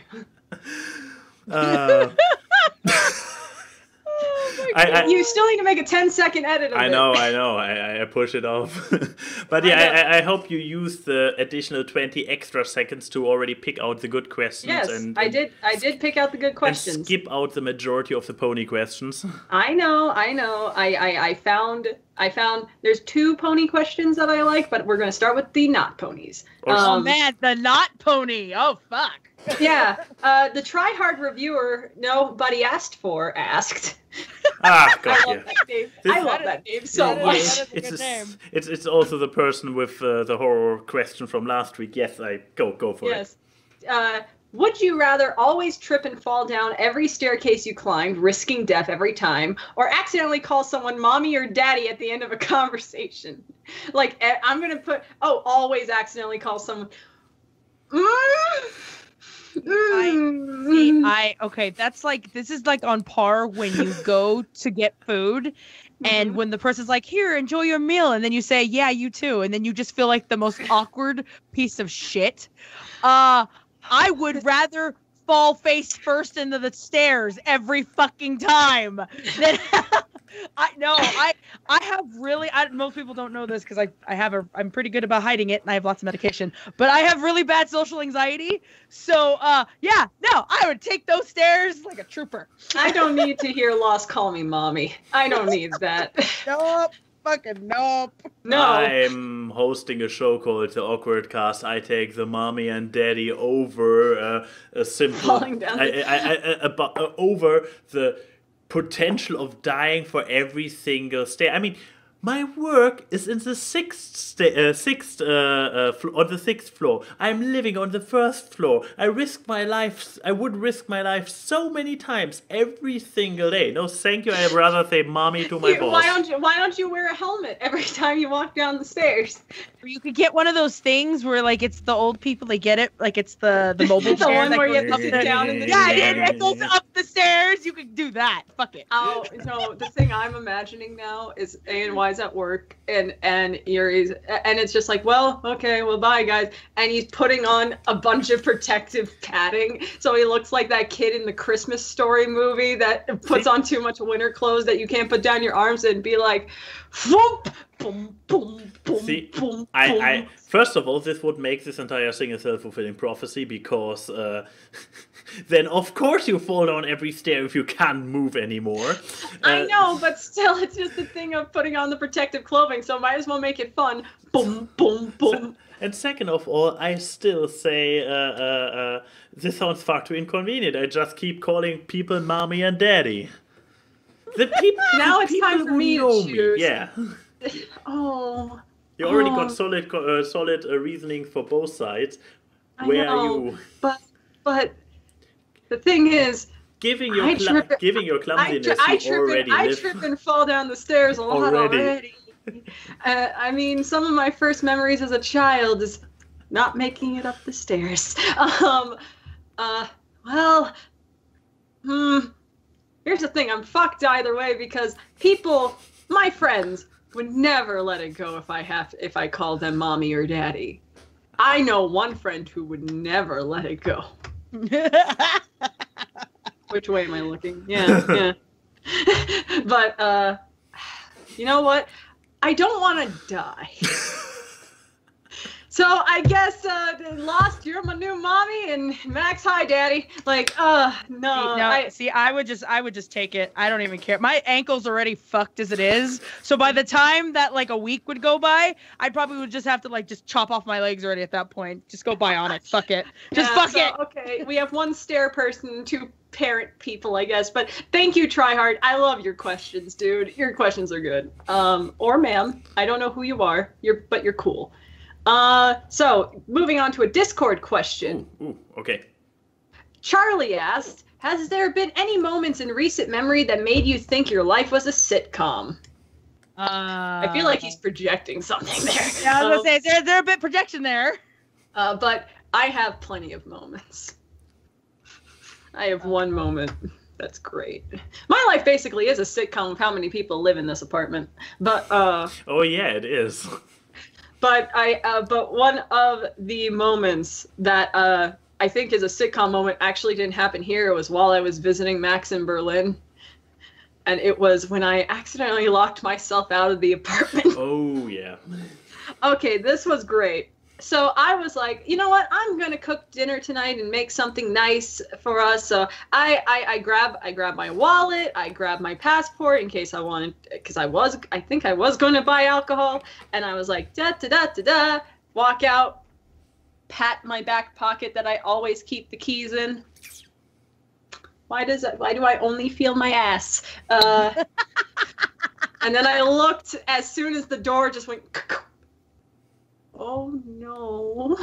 And the thing was, I was texting Max on Discord I was leaving. And of course, the moment the door claps and the oh no comes, you hear the laugh track playing like ha ha ha ha ha ha from the audience. Yeah. And here's the thing, I always keep my keys in my back pocket, except for this one time I didn't. And then I'm just like, Max, did you say your neighbor had an extra key? Yeah, why?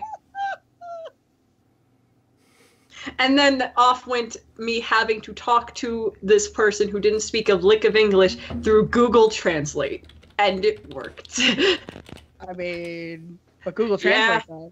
Yeah, but that was my sitcom moment. What about you guys?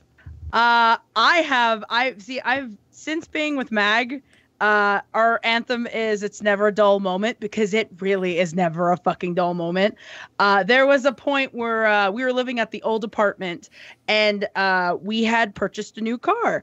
And her old car, we kind of left parked on the side because it was a really big apartment complex, so there was lots of extra parking. So we just left it. We left it parked. I didn't give a shit. But it came the time that we had to start cleaning it out because we were going to donate her old car, because tax write-offs and shit. But we get to a point where I have to move the car because I guess they were repaving the fucking pavement. So I moved the car. No big deal. I come back, I had to move it across the apartment way. So I come back, I turn on the car, I hear buzzing. I'm like, okay, what's going on? And I kind of look over, I go around to the passenger side, open up the car door. There's a beehive in the fucking crevice. Oh. Yep. And I just shut that door and I immediately just nope the fuck out of there. Because apparently we had a problem. Someone tried to jack that car, but I guess they didn't entirely jack it. Oh, what was that? What's that sound? It was him trying to play a laugh track noise, but it failed horribly. What? How did it fail? Because it kept cutting out every time that Lost was talking. Oh, I wasn't sure what that was. But yeah, so you noped out of there. And then we had realized, because unfortunately the area that we were living in previously was not the safest. Somebody had tried to steal shit from the car, but because we weren't checking on the car normally, because we weren't using it, the car was ajar. So the bees decided, oh, hey, we're going to make a little home in here and shit. And yeah, so then Mag and I proceed to try and kill the beehive, which involved me screaming like the biggest little bitch in the whole wide world. And we had to eventually move the car back, because if we didn't move the car that day, they were repaving that area, and it was no. So yeah, bees. Yeah, they are.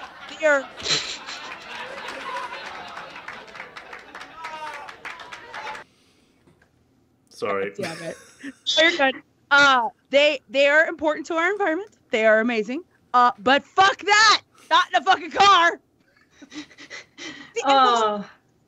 Me though is that I had driven the car from one end to the other end of the apartment complex, and they didn't fuck with me once. That's the part that amazes me. I'm surprised I didn't die in that fucking car. But okay. See, I just want to say one thing before Max says his sitcom moment. From knowing him, he is the type of person to cause the sitcom moment, not the person to live through it. Our friend Yuri could probably attest to that he's the type of person that says the snide remarks that makes the guy from The Office look straight into the camera, not the guy that looks straight into the camera. Yeah, which brings me also to the problem that I don't know. I would say I often enough have those moments, but I have a hard time telling any specific ones. The whole bike thing that you had a few weeks ago is probably the closest thing. But was this really a sitcom moment? I mean, when I had to stare off with the biker behind me because I did a 180 in the middle of the street. Yeah. This might qualify. I'm pretty sure there were also dozens of possible moments with the board game night I had the other day, because Yuri and I in the same room in a casual setting is... I mean, you have seen us at lunch, so... Yeah. Well, that was a good question, Charlie. So I'm going to pick one of the pony questions. Oh, man. Those pony questions, right? But we got to have it. We got to have it. Count Melody asked, out of everything you have done in the Brony community, what is your favorite project you've participated in? And I know we've had that question before for me and why, but... Oh, this wasn't a joke. Sorry, my bad. for me and ANY, but Lost has done a lot of stuff for a lot of people. So this is a good question since we have her as the guest. So Lost, what has been one of your favorite projects you've participated in this horse fandom? Does it have to be my project or someone else's project? It could be either or. Since the question was you partook in it, so in whatever way. Well, okay, then there's a two-part answer then. A project that I've put together, I don't want to hype up my own shit, but I am probably the most excited for this finale that I'm working on right now. That's coming out at the end of this. Right. It's got an animatic. I've pulled out all the stops, and I'm probably the most hyped for that. But if it's something I've already put out, I would say the Against the World animatic that I put together for Mag's birthday 2 years ago. I think it was 2 years ago. That was a cute animatic. Yeah, that was a lot of sleepless nights. But yeah, I would say that. But if something that I was participating that was another person's project, this is me being biased. I would have to say Pinky Tales. I would have to say Pinky Tales, The Little Mermaid, where I got to play Rainbow Dash, and Mag was Pinkie Pie for that one, and RD and Pinky are the Ariel and Eric and the Prince for that. And it's adorable. I don't give a fuck. Whatever. Because lesbians, I don't fucking care. That's the spirit. Yep, that's the spirit. Oh, what would mine be? Stop with the laugh track. Oh. Oh, Lord. Speaking of sitcom moments, this entire podcast is my sitcom moment in life. Every week. And you know, you better deal with it.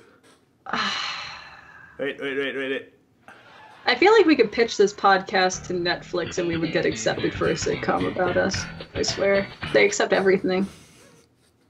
But anyway, yeah, I guess my two-part answer. My favorite project I've ever made that has other people working on it, probably The Changeling Queen. That thing is one of my proudest works on my channel. That was such a fucking undertaking of 41 minutes on my potato computer. Wait, we still have to answer it, even though we already did. Okay. But I mean, questions are always evolving when you look back on stuff with nostalgia and being like, what was something? And I guess my other one that is something I've participated in, probably. You know what? I don't think I've ever talked about it a lot. Thornquills, Into the Depths. I really liked working on that. That was one where I played a character that was an original character, and I got to. Oh, I remember that one. Yeah. And I'm very proud of my voice acting. The stern mommy character. See, I don't have problems calling people mommy. Yeah, but no, I was really proud of my voice acting in that one, and it was because that was an intense fiction. So I'm proud, and Thornquill did a great job. Good boy, Thorny boy. Good boy indeed. Can I? Wait. The question was recent. Has there been any moments? No, this is No, the favorite thing you've participated in. Yeah, can I take stuff that has not been released yet? Sure. Sure. I mean, I don't know how it will turn out. I believe I mentioned it on the show that I actually world premiere wrote a script for TF2 analysis, centered around my character, and this has literally been since Meet the Demo Man, which is a very one-to-one rip-off of Meet the Demo Man from the original TF2 clip, just a little bit rewritten. No, this has actually been the first script I actively wrote the majority of it, and depending on how it turns out at the end, because it's always a thing having it on paper, but I personally like, not going into spoilers, but I go for a certain shift in tone towards the end, and if this gets across as well in finished video as it did in my vision on paper, then I will actually be like, and if I still get it on Dr. Wolf's channel, then I would pat myself on the shoulder for it. He accepted the script, so you got that part. He accepted the script, so unless he makes the editors tone it down, then this might be then I might be A little bit nettled. A little bit nettled about my own work there, but we have to see. It also might be that my idea, even with the best editors in the world, would still be something that simply doesn't work in audiovisual form. So who knows? But what about release stuff? Stuff people can watch. What, you don't like anything you've participated in? Wait, I only have to pick a favorite, right? Yeah, you only have to pick one. I mean, I also remember being fond of Crustus the Glue Maker, but this one also has not been released yet. I know that one hasn't been released yet, but point is, like, come on, of things that been out, you've been in this fandom for how long? You have plenty of things to pick from. And I have to pick pony stuff, right? So I cannot pick any. It has to be pony stuff. It has to be pony stuff. I mean, I had we also had fun crossovers together. No, I believe our the Allegrezza and University Days crossover was actually a fun one, where I also actually went out there and did a little bit of extra animation and stuff. So I remember the fun friendship story. We never talked about doing a collab for that fic. The way that it came to be was funny, in that he just showed me the fan fictions, and he was like, "Do you like fan fictions?" And I was like, "Yeah, I do. I haven't read one in a while. Here, have these two." And I read them, took 2 days and just read the entire ones, and I was like, "Oh my god, they're so good." And then a week later, he's like, "Hey, click this Google Doc link." And then it was just the beginning of the review, and I'm like, "We get to do a collab?" And he's like, "Yeah." And I was like, no premonition. He was just like, here's the. Sorry. Yeah, exactly. No, it worked. Our Lives is a sitcom. But yeah, good. That was not a bad pony question. Now to a not pony one.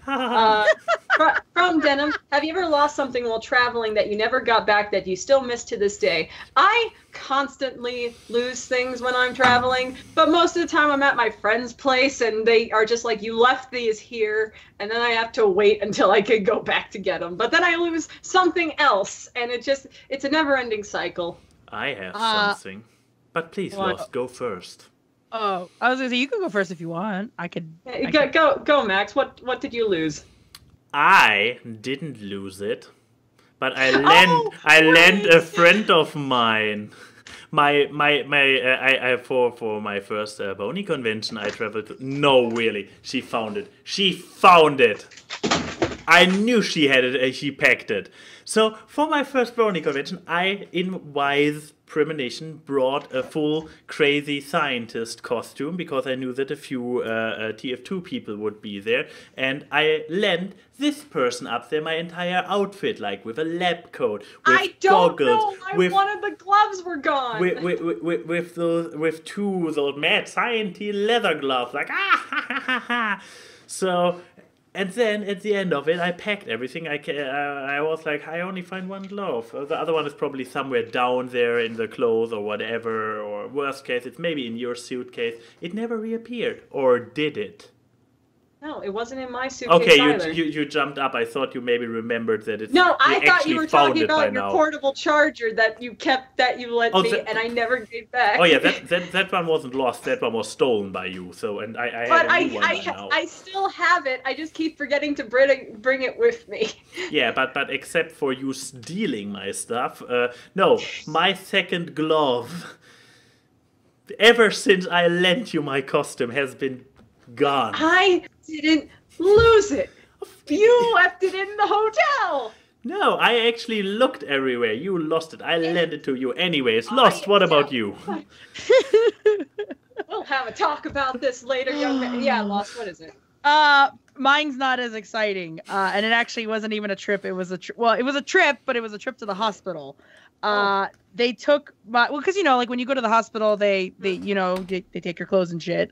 And I had this really bitchin' camo jacket. Like it was like I was so sad. I never got it back. I'm pretty sure somebody jacked it, but I never got it back. That's the only thing I could think of. I'm like, yeah, that was because I'm usually I know this sounds weird. I have Girl Scout tendencies when I travel. I bring everything, and I'm so methodical about what I pack and how I pack it. And Matt can tell you when she doesn't even bother to pack anymore when we go on trips because she knows that I'm just gonna fucking do it because I'm so fucking neurotic. So yeah, no, it's some jacket. It's not as exciting. Oh well. One caveat, I do remember one thing I lost. When I was moving to Indiana, we didn't move with a moving van or anything. We basically left with the clothes on our back and went on a Greyhound bus to Indiana. That's how we moved. Great. But I had my Nintendo DS and I had one DS game. I only owned one. Everything else was Game Boy. And it was Cooking Mama. And you know I played the shit out of that game because it was the only DS game I had. I lost it on that Greyhound bus, and I never found it again. Oh well. Yeah, I'm just saying. Imagine a little. I must have been 9 or 10. 10-year-old Key being like, "Oh, this is what disappointment feels like." Like, it was a sad day on that Greyhound. But I had Mario Brothers 2 on Game Boy, so I was or a happy. very lucky day for whoever found it. Yeah, but good question. Next question that's not Pony. We have to have at least one Enigma Prince question in here.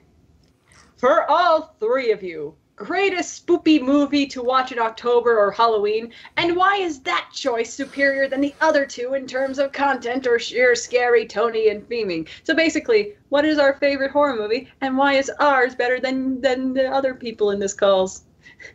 Oh God! Start the debate. No, I'm very, very torn if I should go early or should I go late. Okay, guess first, fair. Because mine will obviously win, so I want to go. I want to go last. But then again, one of you might actually have taste and say the same one. But still, Lost first. It's funny because like when I think of horror movies, don't get me wrong, I love horror movies, but I like horror video games more. And I'm just thinking like if you really want horror, I'm like, oh, video games are better. But now, if we're talking movies, But what would be a game pick be before you go on to a movie? Oh, Silent Hill 2. No, hands down. It's always Silent Hill 2 for me because it's whistleblower.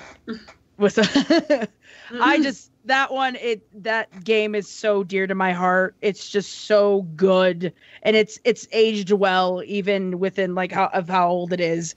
And it's always something that I recommend to anybody who wants to get into the horror genre. Like that's like for video games at least. But if I had to pick a movie though. God, this is actually kind of hard because there's so many. Like you have a friend over on Halloween. You have only time for one movie. They have never seen any horror movies. What would be your pick? I probably would pick The Conjuring. The Conjuring, that one was pretty damn good. It actually got me. I was not expecting that one to actually get a little under my skin on that one. Because I love that movie. That's such a good movie. That one or 1408. That's the other one. It's a tie for me. I'm more into psychological horror when it comes to like, because everybody can do the gore shit and everybody can do like, but it's the movies that get under your skin and really fucking make you think. Those are the ones you're just like, nope, I didn't want that. So, those are my picks. Okay, what about you, Max? You wanna? Okay, fine. I mean, yeah. Come on. You are actually in danger of stealing mine because I gushed too much about it. Video game. Cabin in the Woods. Of course, it's Cabin in the Woods. Oh my God. It's not a horror movie. It's not scary. No, it is a horror movie. Come on. It plays homage and incorporates too many horror movie elements to not be a decent horror movie. And I mean, it's not spoopy. The question said spoopy. Wait. What? It's not spoopy? Like, because I've never seen this movie, so I don't know. Kevin it's creepy in its own way. It's Kevin in the Woods. If it has murder and a killer or a supernatural creature count, you ruin the fun, Enigma. Fine. Continue, Max. Continue on your plebeian tirade. No, Kevin in the Woods, not to be confused with Kevin in the Woods, which is a unofficial fourth part in the Kevin Alone series. No, Kevin in the Woods is a Joss Whedon film where he plays basically homage to many horror movies by creating, on a meta level, a horror movie after all, in which everything gets fucked up. So it's about four college kids getting to a lone cabin in the wood. I have seen this movie. I didn't recognize the title. I have seen this because Mag made me watch this movie. I do remember it, and it is good. I'm not saying it's not a good movie. It's just not a spoopy movie. It is. I consider that more meta. That's like way more of a meta movie. But it's meta.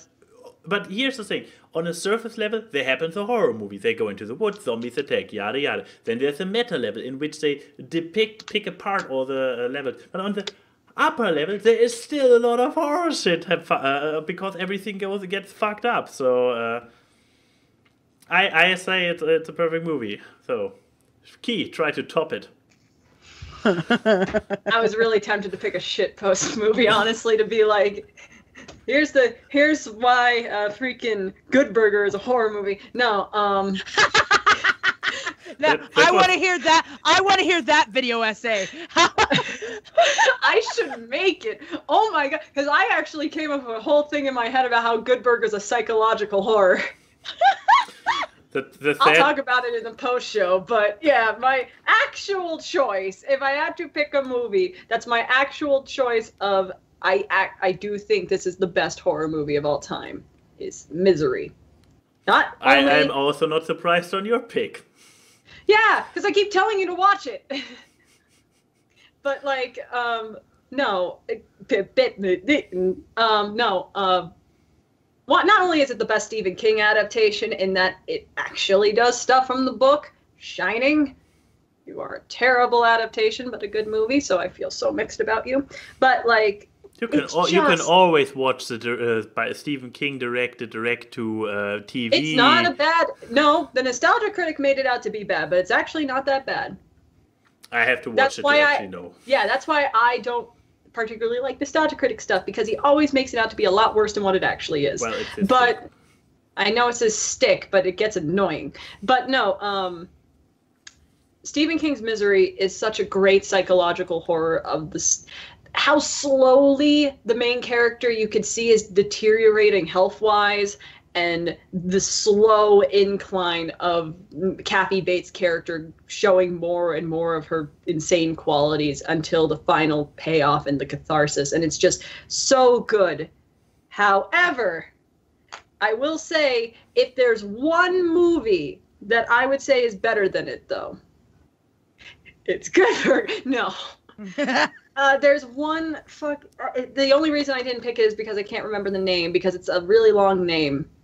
But it's about, if people remember this movie, please tell me in the comments, but it's about these two girls that go out and they get kidnapped, and there's a very iconic scene of one of them getting disemboweled, and then they go to the parents of the kid's house, and the dad kills them with a chainsaw.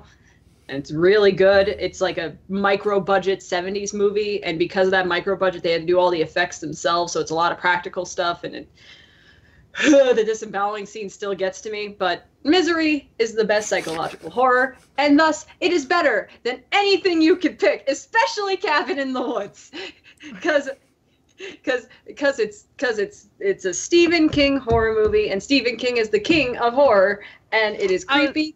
I was going to say, 1408 is actually a short story from Stephen King as well.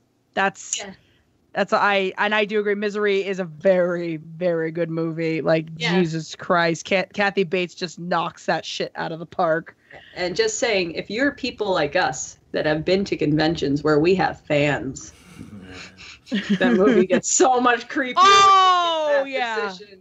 Oh, I will say this. That movie got a lot creepier for me once I got a fan base, and I've met some stalkery-ass fans. you know who you are at Nightmare Nights. But like, yeah. Ooh, yes, but Stephen King's Misery is better than everything. Thank you for the question. I think we could take one more question. Sure. And this is also from Enigma. If you could make an illness or virus that would spread across the planet, what would its name be? Symptoms, path of being spread, and what obscure or outrageous cure would stop said illness? Sorry if it's so loaded. I mean, you're being concise. You're essentially describing Plague Inc. Pretty much. But yeah, if we could make an illness or virus of our own design, what would it be? Woo. We could make our own Walking Dead. I've played Plague Inc. So many fucking times. I'm just like thinking, like, huh. But you're not limited. But yeah, you can limited. come up with symptoms that the game does not support. Yeah, you can make the silliest disease possible. So I will put Max last because he's the least creative. It's funny because it's true. Yeah, but Where's let's my see. laugh track when I need it? See, it's funny that we're talking about this because all I can think about is my Cards Against Humanity card, Hermaphilides. That's all I'm thinking of with this damn question. Does it make people hermaphrodites? I know it's herpes, AIDS, hermaphrodites. I don't know what else it was. It was a stupid joke in Cards Against Humanity. It was like, oh man, don't get hermaphilides, and it's just like that's what it's making me think of. And I'm just like, okay, Let's see. If I could make a virus or a disease. Ooh, I got a good one. Oh boy. Mine would be called CAIDS. Because Key AIDS. Ooh, we are going for the tasteful one. I can already tell it. But it's not because it attacks your immune system. It attacks your personality. So one of the physical symptoms is that there will be a change in hair color. Yeah. Because some people, when they get sick, they get like the skunk stripes in their hair, but instead it turns an unnatural color. So if you see someone suddenly getting blue hair, they either work at Hot Topic, really like dyed hair, or they're getting sick. So that's how it's undetected among millennials. But the symptoms include increased stuttering, a weird affinity for older programs, and high auditory responses. So you become a lot more sensitive to sound, and that could be good or bad. So if you are accustomed or you really like certain sounds or musics, you become obsessed and always want to listen to it. I'm trying to take my features and just make them borously bad. And the only cure for it is assholeitis, where you have to meet someone who can ground you by their sarcastic ways. So it's not exactly curable, but it is treatable. It is treatable. Which is the reason that the only place who probably would be immune to the entire place is Germany. I mean. Yep. But that's CAIDS. It's not the worst disorder, but it's definitely not one you would want to have. Oh, also crippling depression. Anyway, Lost. Can that just be my disease, crippling depression? Or crippling social anxiety disorder, or fucking anything where you feel too much emotion and you're just overwhelmed by your own crippling guilt of life. This was supposed to be a fun show. It's totally fun. What the hell are you talking about? It's one of the symptoms is that you curse incessantly. Mm. Yes, it is. It's funny because I've listened back to like old like podcasts and other things that I've done, and I realized instead of saying I say fuck a lot. Oh yeah. And I'm just like, wow, me. What the fuck? Like yeah, I see. I'm bad at these kinds of games. I was shit at that game, anyways. At fucking Plague Inc. But like, yeah, I guess it would have, crippling depression, and like you would instantly just spout at the mouth of just incessant cursing. While you're in bed crying. Yeah, while you're in bed crying. That is that's a little too real.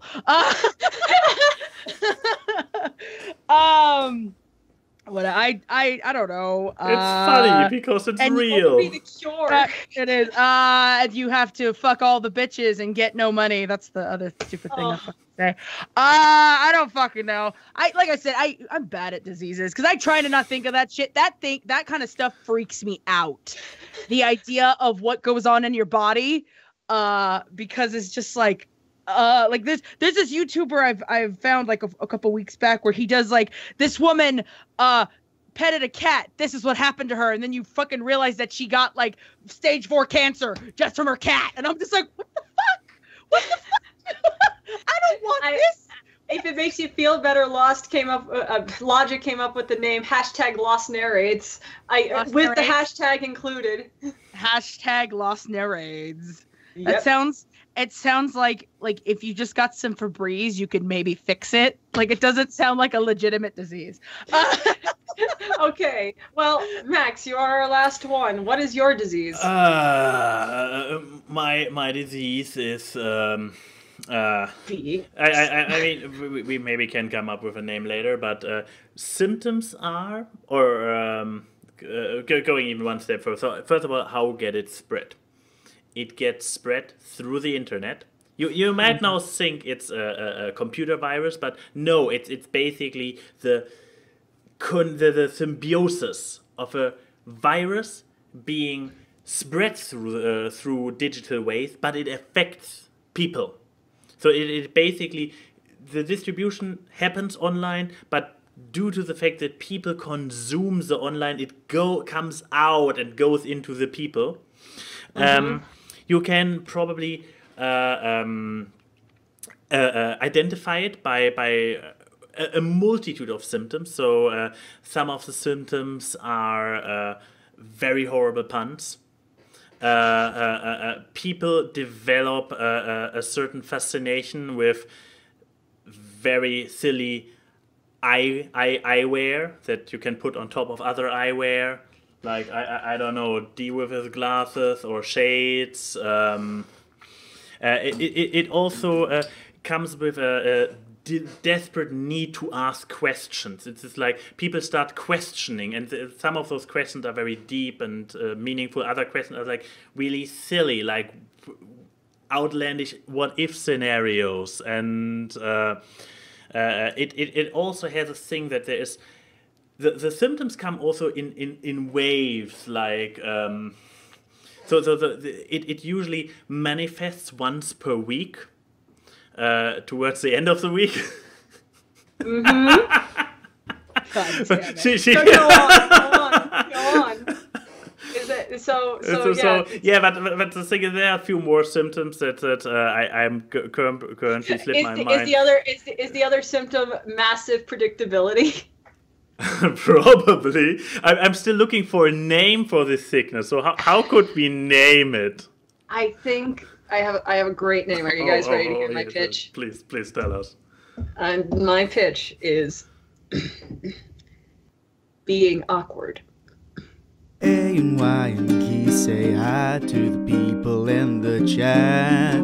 The meme is seen on this live stream and talk about random crap. It's time for AWKWARDCast. It's the awkward. Random guests and funny gags. It's the AWKWARDCast. It's the awkward. Artists and analysis. You do not want to miss the AWKWARDCast. It's the awkward. It's the AWKWARDCast.